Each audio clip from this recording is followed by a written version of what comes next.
1944年9月8日下午6點37分，倫敦奇斯威克區，一聲巨響毫無徵兆地撕裂了街道，沒有飛機引擎聲，沒有防空警報，沒有偵察機飛過的痕跡，人們只看到衝天的煙柱和碎石，然後才聽到一聲遲來的轟鳴。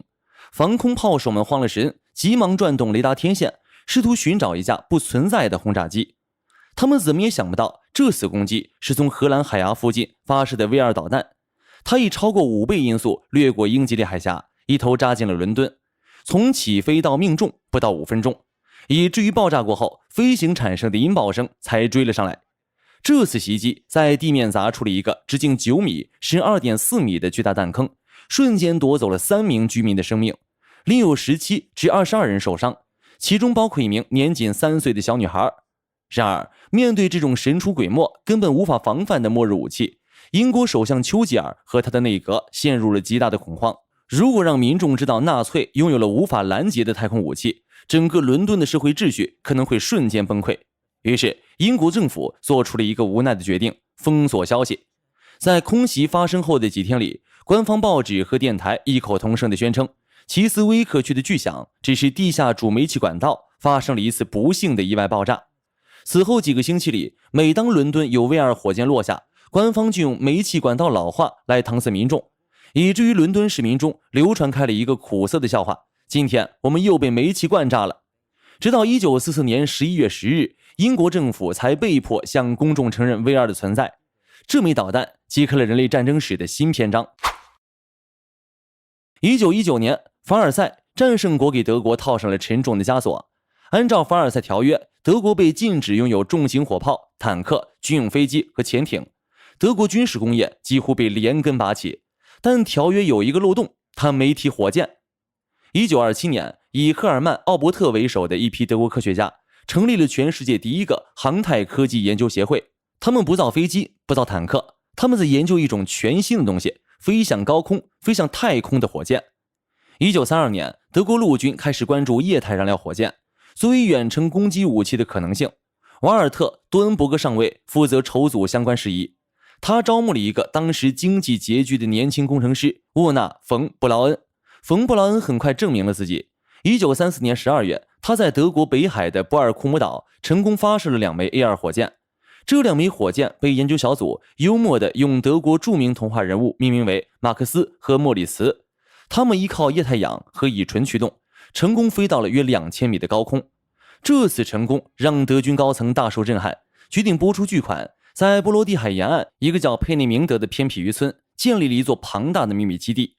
到1942年 ，A4 火箭在佩内明德首次試射成功，射高85公里，射程190公里，後期量產型最大射程約320公里。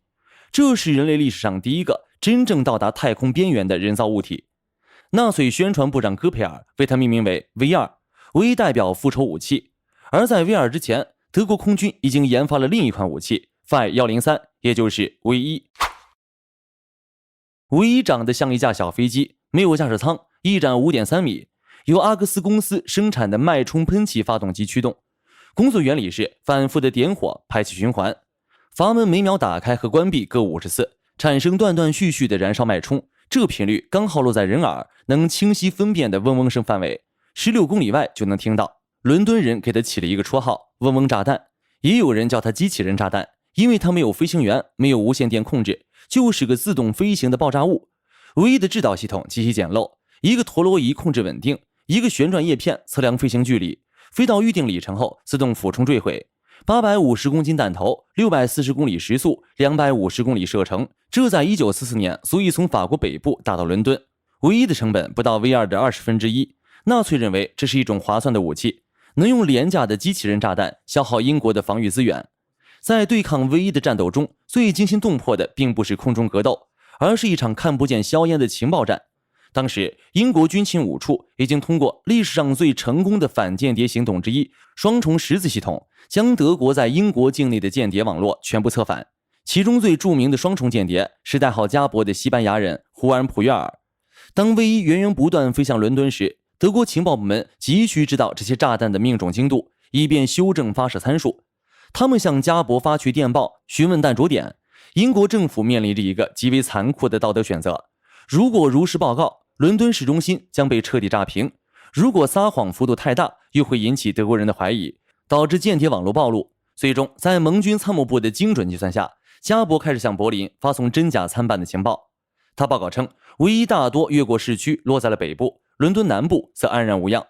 德國人信以為真，立刻下令縮短了唯一的燃料定標和飛行距離。結果，後續成百上千枚唯一飛彈提前墜落，落在了倫敦南部人口稀少的肯特郡和薩塞克斯郡的農田裡。英國用鄉村的麥田和牛群作為代價，保全了倫敦市中心數以萬計的生命。由於唯一發射需要一條長達50米的发射滑軌和相對固定的发射場地，机翼被摧毀，所以德國空軍還改裝了部分氦111轟炸機，在夜幕掩護下，從夜空發射了1100多枚唯一，這讓英國的防空網防不勝防。英國人想出了各種辦法攔截，高射炮、防空氣球、雷達引導的攔截戰鬥機，但唯一速度太快，大多數戰鬥機追不上。飛行員們開始拆掉飛機上所有多餘的部件，裝甲、後視鏡，甚至刮掉表面的油漆。這些飛行员發明了一種极其危險的攔截方式，把戰鬥機飛到唯一旁邊，用机翼尖去挑唯一的機翼。這些飛行員駕駛着當時速度最快的噴火式戰鬥機或新型的暴風式戰鬥機。實際上，在高速飛行中，飛機的機翼並不需要真正碰撞，只要靠得足夠近，戰鬥機機翼上方的翼尖涡流就能產生強大的气壓差，直接將唯一掀翻。一旦失去平衡，唯一那減弱的陀螺儀就會徹底失效，打着轉墜入海中。想象一下那個畫面，時速600多公里的2架飛行器間距不足1米，飛行員一只手握着操縱桿，另一只手在控制自己的恐懼。成功了1顆炸彈墜海，失敗了2顆。在盟軍於諾曼底登陸後，唯一的法國北部發射陣地迅速被佔領，這是唯一在1944年秋天後產量大幅下滑的主要原因之一。所以到了1944年被 V2 部分替代。V2 還有一個巨大優勢，那就是無法被攔截。V2 全長約14米，直徑 1.65 米，發射重量約13噸，彈頭重約1噸。它的飛行高度約80到100公里，已經接近今天國際公認的太空邊界卡門線，只差一步就可以進入太空。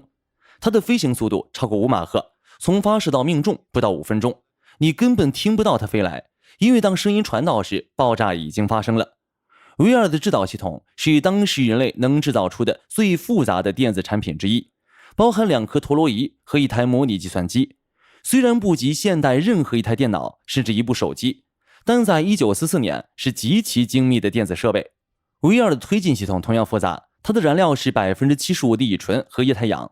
為了將大量的燃料送入燃燒室，工程師瓦爾特·蒂爾設計了一個500馬力的蒸汽渦輪泵。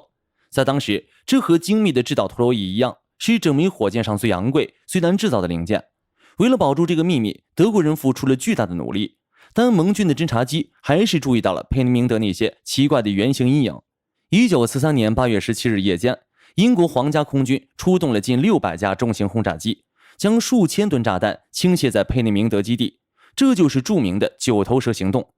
在這場大轟炸中，主持 V2 發動機研制的頂級天才瓦爾特·蒂爾博士不幸遇難，這讓 V2 的設計工作一度陷入停滯，因為蒂爾博士當時正在攻克一個幾乎不可能解決的物理難題。V2 發動機燃燒室的溫度高達2500至2700攝氏度，這個溫度足以瞬間融化當時世界上任何一種已知的金屬炮管或噴嘴。在蒂爾遇難前，他留下了一個極其天才的解決方案，被稱為液膜冷卻技術。直到今天，這項技術依然是现代液体火箭發動機的標配。有趣的是，制造這些酒精的原料竟然是德國人餐桌上的主食土豆。據說每發射一枚 V2 火箭就需要消耗大約30噸土豆來蒸餾燃料。在戰爭末期，德國糧食極度匱乏的情況下，希特勒是在用成千上萬平民的口糧去換取對倫敦的復仇。最關鍵的是 V2 速度極快，盟軍的高射炮和戰鬥機對它根本沒用，你只能等它落下来，不可能擋在半路。這種無法防禦的恐懼在倫敦市民中制造了持續數月的心理壓力。你不知道它什麼時候來，從哪裡來，落到哪裡去，你只能祈禱。從1944年9月到1945年3月，德軍共發射了約3000枚 V2， 其中超過1300枚飛向倫敦，518枚擊中了目標，造成約2700人死亡，近6500人受傷。由於精度不足，單次伤亡不如 V1，但心理衝擊要大得多。然而，在 V2 那充滿科幻色彩的銀色外殼下，藏着人類歷史上最黑暗的悲劇。由于盟軍對佩内明德的轟炸，德軍將 V2 的生產線轉移到了哈茨山脈的地下隧道裡，這就是惡名昭彰的米特爾維克地下工廠。數萬名來自集中營的勞工沒有任何防護，在皮鞭、飢餓和有毒粉塵中日夜不停地組裝這些高科技武器。歷史學家統計，大約有2萬名勞工在建造 V2 火箭的過程中因勞累、虐待和處決而喪生，而死於 V2 襲擊的英國和比利時軍民總計約為9000人。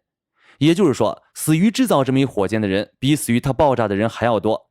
這是一件用無數生命堆砌起來的惡魔兵器。V1和 V2 展示了未来導彈技術的2條路徑。V1是巡航導彈的雛形，便宜、簡單，可大規模生產。它的後代是今天的戰斧和口徑，貼着地面飛，利用地形躲避雷達，靠慣性導航加 GPS 修正誤差。V1的飛行高度只有900米左右。今天戰斧巡航導彈飛得同樣低。V2則是彈道導彈的先驅，它走的是另一條路，飛得足夠高，高到空氣稀薄，阻力幾乎消失，落得足夠快，快到敵人反應不過來。它的後代是今天的民兵和東風，從大氣層外俯衝而下，速度超過10馬赫。V1和 V2是導彈時代的2顆種子，一顆長成了巡航導彈，另一顆長成了彈道導彈。1945年5月2日，冯·布勞恩找到了美軍第44步兵師，選擇投降。他說了一句廣為流傳的話：我們想要的是太空，不是戰爭。1945年5月起，美軍展開了大規模搶奪，用總計300節火車車廂和13艘輪船，把近百枚 V2 火箭和相關設備半成品運走。蘇軍在6月1日抵達時，佩內明德的核心設備已被轉移。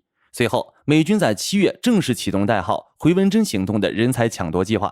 最關鍵的戰利品是馮·布勞恩和他的120位核心團隊成員。美國獲得了 V2 的技術和人才，在新墨西哥州寂靜的白沙導彈靶場，那些塗着黑白相間格子圖案的 V2 火箭接連升空。這對於馮·布勞恩和他的團隊來說是一種解脫，終於可以擺脫武器的束縛，去觸碰自己夢寐以求的星空。1946年10月24日，白沙靶場發射了一枚代號 V2 13號的測試火箭，科研人員在火箭的頭部安裝了一台改裝過的35毫米德弗里電影攝像機。火箭轟鳴着穿過了電離層，達到了105公里的高度。在火箭燃料耗盡，開始向地面墜落時，攝像機記錄下了窗外的景象。火箭最終墜毀在荒漠裡，但科學家們在特制的鋼制暗盒裡完整的搶救出了那卷膠片。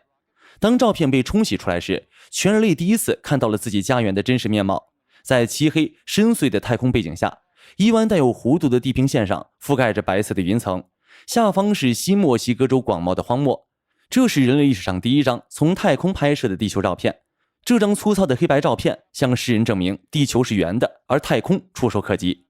1946年，美國海軍用繳獲的 V2 火箭探測太陽紫外線。V2 首次被用於太空科學研究，從毀滅到探索，這可能是 V2 留給世界的最複雜遺產。蘇聯沒有搶到馮·布萊恩，但他們有自己的天才火箭設計師謝爾蓋·科羅廖夫。科羅廖夫複製了 V2，制造了221導彈。但他們沒有止步於此，他很快超越了 V2，設計出了227，世界上第一枚洲際彈道導彈，也是第一枚將衛星送入軌道的運載火箭。